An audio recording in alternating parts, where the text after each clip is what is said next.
What's up, y'all? It's your boy Vinnie-Dangerous back again with another installment of 1430, not live, because we were preempted for the Super Bowl, so we're pre-recording this for y'all. But I got my partner in crime for the Sweet and Low plus Vinnie-Dangerous show, February 29th at the Poorhouse. He's a very talented rapper, producer, artist, the homie Eddie Low. How you doing, brother? Yo, what's up, man? Doing good, doing good. Thanks for having me. And if you have not gotten tickets for the show, if you are in the Raleigh area, make sure you do that. The flyers right here. Early pre-sale tickets are on sale now for $12, 15 at the door. It's gonna be a great show, man. But Oh so yeah, how are you feeling right now, man? I'm good. I'm good. I'm chilling. Took the day off work, so it's nice. It's Nice. nice to be kicking it. Just hanging out. I'm excited, getting my stuff ready for the show. Getting ready to release a project um, for this show. So we got a song dropping in next week, actually the 16th. Oh, Um, So on the 16th, I'll be releasing the first single. It's just a little EP project that I'm doing with my friend Matt Honey, who's been DJing for me, uh, and that's what we call the Street and Love. So it's Matt okay. Honey and me. Yeah, just a little Oh, so collab that's EP. also that's where the sweet and low comes from. I Oh meant yeah. to ask you about that. I thought that was just. I know you've been performing with a band lately. I thought that maybe that was the like you and the band's name or something. So yeah, I was performing with the band. It's hard to get five people on board Yeah. um, to do practicing and stuff. So like, luckily, late last year we were able to get a lot of practice in. We haven't been able to get together that much. We wanted to start writing music together and stuff, but just haven't had the time, like as a whole. Mm-hmm. So I kind of had to dial it back, and me and my friend Shane, or AKA Matt Honey, I've been working on stuff. He was the guitar player on my band, and Oh, he dope. also he produces and he's got a very different approach to production than I do. So he's been sending me beats for like 6 months now, and I just been writing to him, and we finally came up with like a good selection for a little EP and stuff. So I'm trying to get that going. Oh, dope. Yeah, because your output has been pretty crazy lately. Like I know you had like two projects out last year. Yeah, You had like your solo joint, and then you had the collab, like the homies project. yeah, and I had an EP at the beginning of the year too. So Oh, like dope. I started the year off with like a 5 song EP, and then I put out like a couple singles, and then I did the album, and then towards the end of the year, I had that collaboration project with the homies, and the homies project. So I got 8 songs in there, and it was a cool year, and then experimenting with the band and stuff. That was a first for me. But I really enjoyed that. I'm hoping we can get that going at some point again. Okay, dope. So what's the concept? I know you and your homie Honey are putting this project together. Like, what's the concept about this new one, this new EP you dropped? So it's man, a lot of it has been like drawing inspiration from just the type of beats he's sending me. It's like they're just very different. It's still hip hop, it's still this, but it's very experimental. I love underground shit, Mm-hmm. and it's just like the way that I rap on them is very different than when I produce for myself. I feel Yeah. like I've been producing for myself for so long now that I have like a formula. You know what I mean? Like I Mm-hmm. make this type of beat, I come up with a hook, I write my verses around that hook, and then it just comes out the way it is. This is like I don't know, it feels very honest. It's like a very honest project for Mm-hmm. me.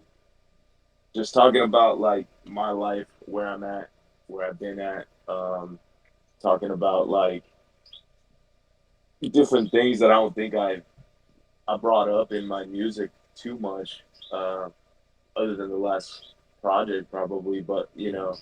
the fact that like I don't smoke weed, I don't do drugs. I'm like, uh, I've been clean for a while and shit, and so just talking about that more honestly, and also having fun with it. Like we have some of, I mean, to be honest, I feel like I made my best music on this project than I had Oh, before. Like, and a lot of it is just like I said, he sends me these beats, and I'm just like, man, I don't. I don't know. It's just very different. It immediately sparks my inspiration to start writing some shit. You know what I mean? So yeah, that's dope. Like, and I get what you mean. Cause I've done my last few projects have been different. Like, I have a new album that I'm working on. Actually, just finished, and oh yeah, yeah, like, and it's like this is completely produced by me. This is the first time I've done that since like that's fine. 2016. And like before, and then after that, like I was working with other producers, and then I was collaborating with my boy Germ on the God Made a Monster album. And Yeah, all of those albums feel so different because like of their approach or like Germ's approach to production versus how I would do it. And it brings out a different side of you when you like yeah, versus collaborating versus like doing everything yourself, because you're right, you do have like a formula, a sound. Like I have a formula, a sound that I kind of, even when I kind of venture off from it, there's still a certain element of conform, like not conformity, but uh, consistency in right, all of them, right. that it kind of helps you break you out of your comfort zone when you work with other producers that I really Right. like. Um, so yeah, like so, kind of was it more of a situation where you wanted to kind of release, like delegate a little bit more, or was it just like, hey, I met this guy and we want to do a collab, so just do it? So I had been I worked with Shane for like 6 months before we even did any music together. He was in a punk Uh, band and shit. So I would go see his band. He'd come to my shows, and one day he was like, "By the way, I make beats too." And I was like, "Oh shit, let's go. Show me something," And I liked the beats a lot that he was showing me. I'm like, "Well, shit, you know what? Send me some stuff." And then it was one of those things where he then was like, "Well, I'm gonna just start making beats for you." Sorry, I was just checking on my dog. Um, and he started making beats like for me, and it's almost like, I mean, this dude, I'm telling you, when it comes to music, he's one of the best like musicians I know, and mm-hmm. he listens and has roots in so many different genres that are not just hip hop. Mm-hmm. That he brings that into the beats, and it's like, holy fuck, bro, what is Yeah. this? Um, and so, when I started hearing these, I was like, you know what? I don't have anything planned for next year. Um, I have some projects I've been working on with other people. So I also released a collab project that I produced for my boy LNT. Um, and this was a project we've been working on for like 5, 6 years. Like Oh wow. I was sending them beats 6 years ago, and then some of them I made within the last year and stuff. But we finally got the time to record it and do all this. So I was like doing work on all these other things, practicing with the band. I was like, I don't really have the time to like sit there, make the beats, write the stuff, Mm-hmm. record it, do the whole process, because it does take time, as you know. Yeah. Like it takes a lot more time to be your own producer, engineer, like do all that stuff on your own. Um, so he started sending them to me, and I was like, I have nothing planned for next year. I have no like solo releases, and I kind of like that, to be honest. Yeah. And I was just looking for a change. Like, I don't know, I needed something different, and so this was kind of, for me, this was kind of it. It was like, this is a completely different sound for me. Uh, you can tell it's not produced by me. It's not like the same Eddie Lowe, and so a lot of the beats are like a mixture of like a Griselda type beat, or like a Mm.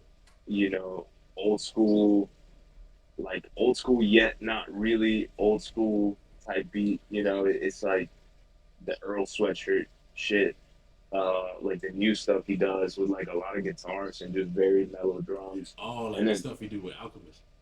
yeah, Yeah. like Alchemist slash Griselda type beats, and then some of it is like I can't even put it in a box because I don't know. It's just bouncy as hell. It almost sounds like a fucking party like EDM song for a second, and then the beat drops, and you're like, "What the hell is this?" Yeah. You know. So it's just it's a very ranged. You know, we didn't really come up with like, and I didn't want to do this, but I didn't really say to him like, "Hey, I want these types of beats. I want it all to be cohesive." Like I almost like the fact that everything's very different, Hmm. and it's got its range to it. Um, and so, you know, just that was kind of the idea behind it. It was just like I wanted to challenge myself and do something outside my comfort zone for because that's what I've been doing for years. It's just sticking with my beats, sticking with my own stuff. And like I said, it's because like you said, we got that formula, Yeah. right? We have that way of doing it, and it works. But to be honest, for me, I just felt like it was working, but this could be better. Yeah. So And it's good, so kind of give some people like kind of look behind the scenes. This is our second time trying to record this because I was having some technical issues the last time we recorded this. But one of the things that we talked about was kind of like stepping out of your comfort zone and how it helps you grow as an artist when you're able to just step outside of the box a little bit. Like I will take somebody that will jump out there and experiment with a different genre or something like that, or like, meld a few different genres, just do a different sound that I haven't heard from them before, and it sucks, and or if it's not just for me, like I'm a fan of you, but this new album you got ain't really hitting me, but will respect you for it versus somebody that just regurgitates the same thing over and over again. There's a way to have like your sound and still make it sound like different every time, whether it's the sure. approach of the album or the topics that you talk about or even the features that you get on the song. There's a way to do that, but I have a lot more respect for somebody that goes, this worked last time, but I still want to experiment. I still want to express myself and like push my artistic vision, to a place that I didn't even think about it before. So Yeah. like so I like that you kind of step it out of your comfort zone with your stuff. Um like one of the things about this new album I got is that like I think I'm more personable Okay. this time around. Like I've always talked about my story, like talked about things that have happened to me that goes on in my life, but I haven't delved as deep and as this vulnerable about it. And I think a lot of it has to do with being a dad.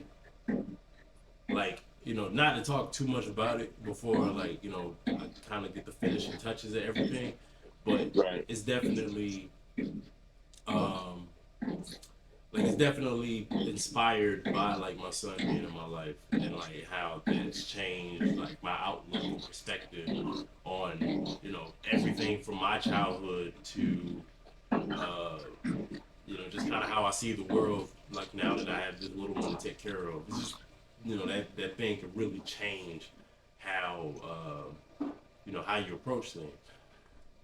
So yeah, I think we all like this is kind of like that year of like vulnerability. I think like No, I everybody's just kind of laying everything out on the table, with the good, the bad, and the ugly. no, I definitely agree with that, and I feel like I felt the same way. You know, this was a year of a lot of change for me, Mm-hmm. and I feel like as artists, we do we do ourselves a disservice when we don't stay true to like what's going on, right? Yeah. Like I can't be talking about the same stuff I was talking about at 24, 23. Now that I'm, coming up on 30, Mm-hmm. it's like it's just it doesn't feel right for one. You know what I mean? Mm-hmm. And it's just not as honest. Um, and this last year, like I got married, switched jobs. I'm more like my career, like my life just looks very different. Yeah. Um, and I think like having a kid, for example, that's a big deal, bro. Like Yeah. I would be surprised if you weren't, if that wasn't changing like how you write and what you write about and Hmm. and what I mean by like for me, this album being and feeling more honest is it's not just it's not just like the words, but it almost feels more true to me the way it's produced, the way it's put together, if that makes Hmm. sense. Like it's more honest of like what I want to make, what I want it to sound like. And that was kind of like a big deal for me because I feel like being especially and I'm sure you can relate to this, like I don't consider myself like a mainstream artist. I don't make mainstream music. I don't make something you could really play at a club. And so could you maybe uh do am I when I do that, am I like shooting for, oh, let me go make some club music? Not really. Hmm. Um, and just I like the fact that it's underground, and I think it gives me more range to put variability behind the music and like both topics and the sound of it. And so, that's something that with this project, I felt like it's more honest in that way that when I hear these songs, I'm like, this is what I wanted to do. Like this is Hmm. what I wanted to be doing. I don't feel like I'm forcing myself to be in a box of like what's gonna hit. You know what I mean? Yeah, like, and that's one of the things too, right? Because so like a couple, I guess, a couple weekends ago now, it was the Grammys, Hmm. and you know, like one of the big surprises of the night was the fact that Killer Mike won uh, all of his categories he was in, like beating out some of the most popular and mainstream artists. And there's some people upset. There was some people that were like, "We don't know who Killer Mike is," and things like Right, that. Which, it's whatever. It's kids that were probably born when Killer Mike's first album came out. So, all right, it's whatever. But right. it was one of those things where it's like I looked at his win like symbolically or something else because like he was, he's 48. He's been in the game for years, and he's just now getting this type of recognition. I For think his sure. only other Grammy was from a collab he did with Outkast like years Okay. ago. So Yeah, yeah, yeah. other than this, any of his solo work, and he's always been kind of counterculture with his music, like Run the Jewels, the R.I.P. album. Like he's always been outside of the box. He still was able to create like a body of work to get recognized. So it's almost like shunning the industry and shunning like wanting to be like this mainstream star and all this other stuff got him to that position. It just took a little longer. Like Right. so I wonder if that's gonna become if that's gonna inspire more people to be more authentic because because that kind of shows a precedent. Like just because you had the top selling album, just because you were the most viral, you had the top single, like all this other stuff, you still may not get the biggest award of the year for your music. It Yeah. maybe artistic value is going to trump those numbers and things like that now.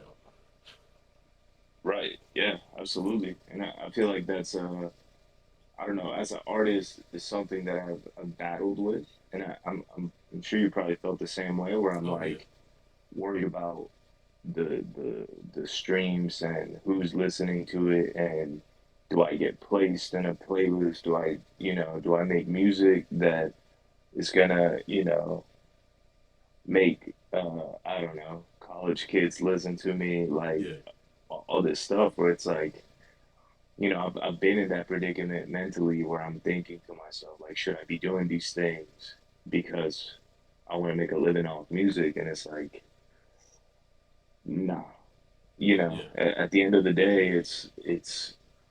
it feels dishonest to me, hmm, and I've been having a lot of conversations this year in general, just about music with people about like the value in keeping yourself honest with yeah, what you're making, right? Like, there's no point about talking about all these things just because you think that's what people are gonna like to hear.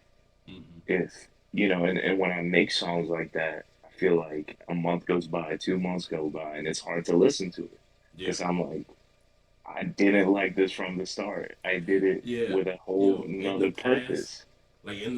anytime that I've tried to make those songs, right, like that, oh, this is a certain formula, this is the sound right now. It would always be the worst song Right, on the whole album, the whole project, or whatever I released that year. And it's even like I think also you gotta like I know with our audience, right, because there's some people, I feel like people love authenticity more than anything, and the people that have been rocking with you, they'll listen to that song and be like, "That's not you," yeah, and yeah, then it'll be the lowest played song, even though I did everything that they said I was supposed to do to get to a certain point. But I feel like I'm like with my music and stuff, like I'm very anti-establishment, like I'm talking shit about the state of the world and things like that. Then I right. turn around and try to make a club banger, it just doesn't fit.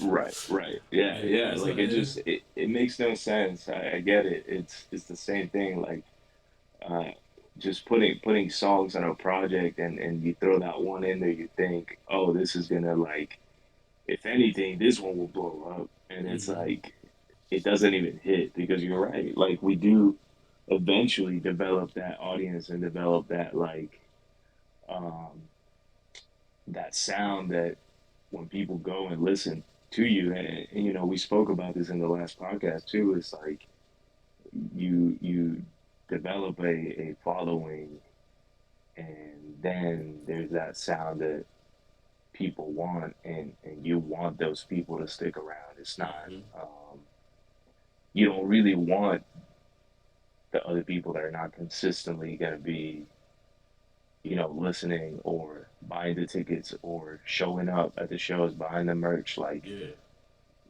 it doesn't matter if you got 10,000 listeners on Spotify if you can only pull five people to a show. right, Like, it doesn't even out. So, yeah, there's a lot of value in that. And I think that the honesty and the, like, being transparent with, like, making music that really shows who you are as a person, it's a lot more valuable than just like, let me make a club banger real quick and mm-hmm. see if we can blow up. So, Yeah, like I always say, when you make whatever you make, and like if that's the song that you blow up off of, right? Like you have that becomes who you are, and you gotta live with right, that, because you make a song that becomes like this humongous hit, like people are gonna expect more of that. Whether it right, don't have to be the exact same song, but whatever image and message you put out there, that's what they're gonna look at you for, and it's really hard. Like I think about Lil Yachty, right, and how he yeah, made the album he did last year, uh, the psychedelic rock album. I can't remember what it was called, but it was actually pretty dope. And I've never been a Lil yeah, Yachty fan, but but it's I don't think it's gonna get the recognition that it deserved because of who Yachty came into the game as and being, who he yeah, was up until that point.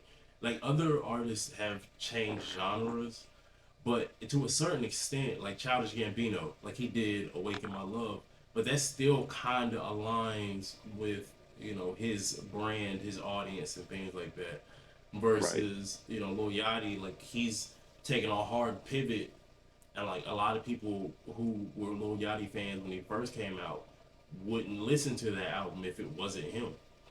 right, right, And there of are a lot of course, people that like there's a certain, I guess, stench, I guess, of that's to a certain like subsection of hip hop fans where it's like, oh, I'm not gonna give this dude a chance regardless because of right, who he was before that. So hey, I could like this album, like I gave it a chance, but originally I was like, oh, it's Lil Yachty, I'm not gonna play this. yeah, yeah, And absolutely, so I think about how that can affect you too. Like I would rather have like just a couple hundred fans that rock with me, like my authentic self, than have yeah, like a billion fans, but it's all off of something that isn't who I am, and that's right, like right, they only rock with me for a certain thing that I'm sick of it. I can't even. pretend to be. Yeah, exactly. And it kind of cuts you back on it kind of like what we talked about before, like the creativity piece, right? Like Hmm. it hinders you being able to be fully creative the way you want to be. Um, when I was like, me and the band before we stopped practicing together, the whole point was going a whole rock route, like Mm. rock and jazz with me rapping over it, Yeah. and that was the whole point. It was like this is kind of what I want to make right now, and this feels good to make right now, so let's do that. And that's why when we got together, even to play my old songs, I told them, I said, "Yo, I don't want it to sound like the song. I don't Mm. care. You know what I mean? Like it could have elements of the melody. It could have that same melody, but let's do it in a way where it sounds like Rage Against the Machine, where it sounds like, something like Rocky, something, and some of them were like more Latin vibes. And it's like, I don't care, that's cool. Like, that sounds good to me and it feels good to do it live. Yeah. So that's what we went with. So, I think, yeah, like having that, even if it's 50 or 100 people that are solid that will Mm. show up every time, like that's a lot more valuable because it allows you to really, especially if they like your music that you make honestly, um, it allows you to continue to be doing that and keep creating things that feel good at that time. Hmm. Um, and they're not gonna say, "Oh, well, what happened to this like trappy stuff you were doing? What happened to this like, Hmm. I could have heard Drake on this song. Like, what? Why are you not doing that anymore? Like, it it just adds a lot of pressure, like you said, to blow up or be known for this one style. And Hmm. then next thing you know, when you really start putting out music you want to make, it's like, nah, we don't really rock with that anymore. Yeah. Uh, so it's yeah, man, it's interesting. I was gonna ask you because you mentioned Lil Yachty. I don't know if you've heard Vultures yet. No, I haven't. I haven't yet. I got a personal beef with Kanye, so it's like, Well, well, I'm not a fan. you're not a fan of It's the album? no, it was hard to listen to. It Uh, was hard to listen to. It it's just it's weird, and again, it just kind of brings my point back of like, I used to be a huge fan of Kanye, yeah. huge fan for the production, for the music, Hmm. and even Donda. I got halfway through it, stopped listening. I didn't care. Uh, And Vultures comes out, and there's all this hype around it, and I almost didn't want to go listen to it, and I did, and there's like, for me, it just didn't hit. I was like, that's yeah, kind I of, I think I'm got good. some, like my boy Germ and my friend Michael Washington, they're all like, they're still Kanye fans, and they're even saying the same to me. So I've been like, Yeah, hey, yeah, that's, I don't want to get too much into it, like why I've just sure, sure, completely dismissed listening to Kanye. But I will say that this was bound to happen. Like when you kind of yeah, put that genius level on somebody, yeah, and they start to believe into all, no matter what. Like this, if you got too many yes men around you, there's going to a certain point where something you needed to hear no, and yeah, now it's too late. Like you're too far gone from yeah, what, like what could have turned things around, basically. yeah, But it's funny, but going back to what you were talking about with the live band, like I could kind of hear when you were talking about like Rage Against the Machine. I could yeah, like it makes sense. Like I would have never thought of that, but like it yeah. makes sense now. Remembering like the last time I saw you perform live with them, I'm like, I could definitely see the correlation. Yeah, I mean that was like growing up. That's what I listened to. Like I didn't. That's the thing. Like I rap now, but my first thing was like I played bass and I wanted to be in a metal band, Mm. and like that was my shit. I didn't even start really listening to rap till I was like 14, 15. You know what I mean? Like Yeah, I started on rock music and I always got drawn to Rage because they were different, right? They weren't yeah, singing, they weren't like making, it was just like whatever they felt. Some of their songs are like heavy metal and some of their songs are almost jazzy, like funky that's rock, dope. so that was something that always attracted me and also stuff like Sublime, like that was kind of like the other sound that we were kind of going for, uh, where it's like reggae-ish rock, and the dude is like singing and some shit, and then the Yeah, next thing you know, he's switching it up and he's kind of like rhyming with it.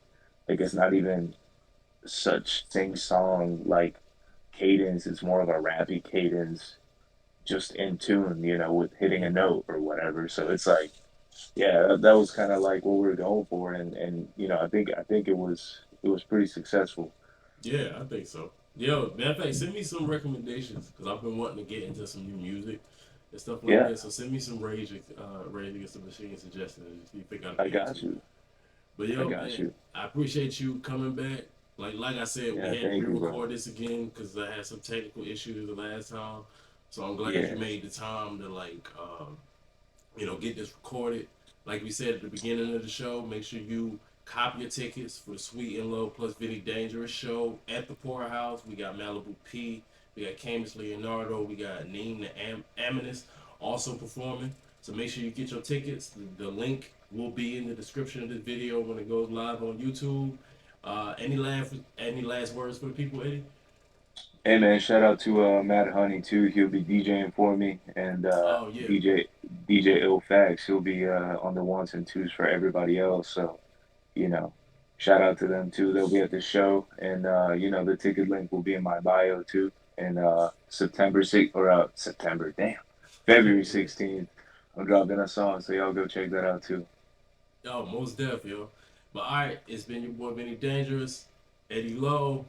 It's Peace. 14:30, not live this time, but it will be next Sunday. But until then, much love. All right, I'll catch you guys. Peace. Peace.